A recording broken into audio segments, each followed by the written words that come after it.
Dilip and Anurag, this idea that Modi is saying "Main hoon na." What do you mean by that? There is a climate of uncertainty with coalition government. They had expected to go beyond 300, very strong government, Modi in power, and a formidable position and power. Suddenly they find themselves at 240, having to rely on allies. And Modi has won every election, but every time he's headed a majority government, unlike Atal Bihari Vajpayee. The three times he was prime minister was at the head of minority coalition government. So there has been a lot of question mark. Will Modi, does he have the temperament to run a coalition? Will he be able to run it? Will he last out of 5-year term and so on? And I think that's the message. That's what he's trying to counter. That yes, that this means political stability. That's also a signal going to the neighborhood, the countries in the neighborhood who've been invited. That there's going to be continuity and stability here, despite the government being a coalition one. I should say, of course, we have several heads of states from the neighboring countries, not including Pakistan, of course, and that becomes important on an evening when India Pakistan are clashing on the cricket field, but also on a day when we're getting disturbing news, still awaiting more details of a suspected terror attack in Jammu and Kashmir's Riyasi. And as I said, we'll keep updating that as we know more. Dilip Cherian, do you agree with Neerja? It's really a message of continuity. All the pundits who thought that there was going to be big drama, again, hardly any drama. Shivraj Singh Chauhan, some people thought he might become party president. That isn't happening. But there's a big question mark. Who will be BJP party president? Because there is going to be a new president because Mr. Nadda is now in government. I think that the message of continuity is certainly there. But the sensation I get is that the people's mandate, in some sense, is not in the forecourt of Rashtrapati Bhavan at the moment. Yes, allies have to be accommodated. Allies have been accommodated. But also the process of doing that has been, in a sense, very, shall I say, calculated and calibrated. So the emphasis clearly is on the mothership, the mother party, which has the majority of members of this coalition. In terms of mathematics, it's fine. But I think that the kind of calibrated incorporation of allies is something that we will inevitably, Barkha, comment on in the future. I'm not saying we will do anything about it just now. And that is possibly what Neerja is referring to when she says cautious approach and making sure that he stabilizes the ship, because this is not a ship of the type that he has been used to steering. So you will actually see Modi, in terms of behavioral practice, having to actually get used to riding, as it were, a new bike. So that sense of balance is going to take time, and we will see that. Can you explain what you mean by saying the people's mandate is not yet in the forecourt of Rashtrapati Bhavan? The fact that so many people have been repeated means, in practice, that this is largely the same government that you had in Modi 2.0. That's what I meant. And the people have said, that's not what we want. We don't want so many of the people who've been, given the responsibilities. Let us see what happens in terms of portfolio allocation. But that is the story for tomorrow. And I can sense that that is where some other stories may emerge. And perhaps in the karma of coalition, you will understand more of the dynamics once you see how portfolios have been allocated. But I think the bigger story, which we cannot miss at this stage, is the rumbles that you talked about, which is what happens to Amit Shah. Those rumbles have just shifted now to who gets to be party president, because the signals from Nagpur were that they wanted someone like a Shivraj Chauhan. Now he's been inveigled into the cabinet, and I'm not using the word in some great judgmental manner. But the fact that he's included means that he is excluded from being in the realm of possibility. So that leaves a really interesting question out there.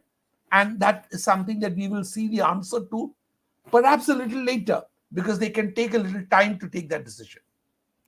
I'll just briefly bring in Nirja and then I'll come to you, Anurag. Do you agree, Nirja, that the story, that in a way, what Dilip is saying is the decision making has been delayed? The ball has been kicked down the road, and that what this election, whatever message this election was sending in terms of what happened in Uttar Pradesh, what the voters didn't like, the containment, as it were, of the overarching power of Modi, that message is not reflecting in this cabinet or this council of ministers. It feels like the last government only. There's some allies, but it more or less feels like the last government. That's right. So, in a sense, that's the impression the Prime Minister would like to convey, even though, the prerogative of the Prime Minister to appoint the ministers that he wants always gets diluted in a coalition government. We've seen it with successive prime ministers. So also with Modi, the ministers that Chandrababu Naidu wants, Nitish Kumar wants, or even Chirag Paswan wants, they sent the list to him about who will be in from their side, from their parties. So that the Narendra Modi has agreed. Now, whether he has also consulted them about the portfolios, we don't know yet. But certainly, he's taking all that into account. He's also seems to be taking into account the concerns of the senior leaders of the BJP. No, it's not a government of the top two, Modi Shah. Now, and I think RSS has obviously had a hand in this. The number one after the Prime Minister is Rajnath Singh, then Amit Shah, then Gadkari, then Nadda, then Shivraj Chauhan.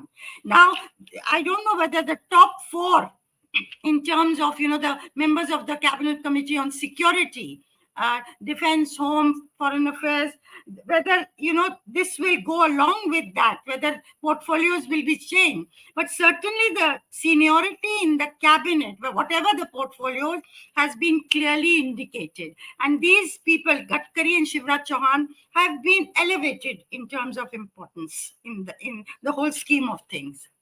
And that I see the RSS hand certainly behind it.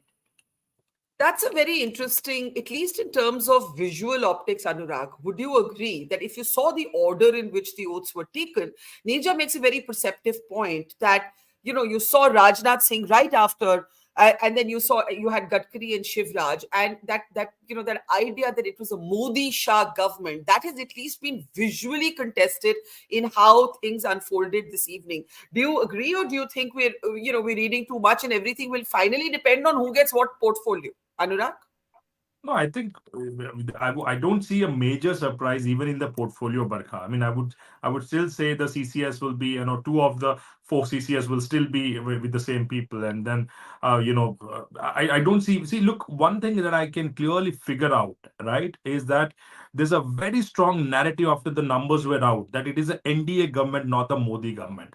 Now, that is something Mr. Modi has ironed out. It is still Modi 3.0. It is still only about Mr. Modi. It is still, more than continuity, I see control, I see comfort.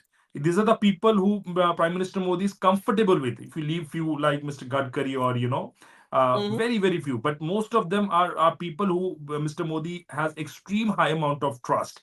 Now, we have to see who would be the next BJP party president, because if the next BJP party president also happened to be somebody who is Amit Shah or Mr. Modi is absolutely comfortable with, then it is, all the way Modi, right? So the talks and the talks, the news that RSS has really, came in very hard on this time, during the government formation, and they said, okay, we need to have major, larger influence now. People are also saying within the party line that there will be a new parliamentary board that RSS will have more influence on. I can see at least, from my state, Telangana or Andhra Pradesh, three of the union ministers who have been nominated, all three from RSS.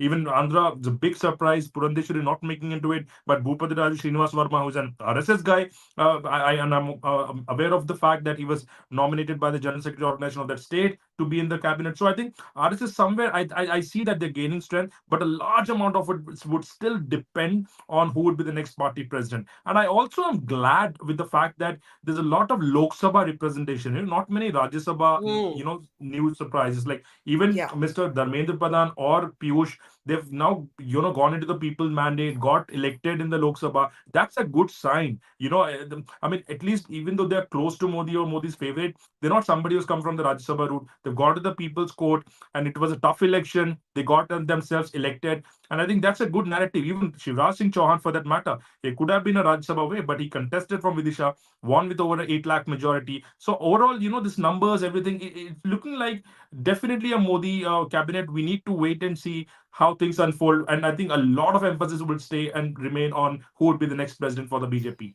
You've made a very interesting point. In a way, you're all saying the same thing: continuity. But is there a larger signal in that continuity, Dilip, as Anurag Naidu says, that Modi is saying, for all of you who thought that I've been weakened, I'm showing you that my control over government is still mine. Can we hang on? I can't hear Dilip. Can we unmute Dilip? Yeah. And he also shows that my control over media is such that everybody is going to carry the headline Modi 3.0. Absolutely. Good one. That also is a form of success. The barrage of messaging that JP Nadda is representing the state of Himachal was also, in a sense, trotted out across all channels, exactly the same words, to say Anurag Thakur's departure does not mean that Himachal is not represented. That's one. The second thing is that, taking on the point about the RSS and its showing its fingers rather than its hands at the moment, is something that we need to watch what happens next on that. There will be signals way beyond the choice of party president. I think you will see that in the allocation of portfolios. You will see that also in the kind of, shall I say, party structure preparation for the elections. Because remember that in 2024, you have a whole bunch of state elections coming up, and you will see that the party, the RSS, is not going to leave it to anybody. And the magic of XYZ, the Chanakya of Indian politics, all of that is no longer valid in my view.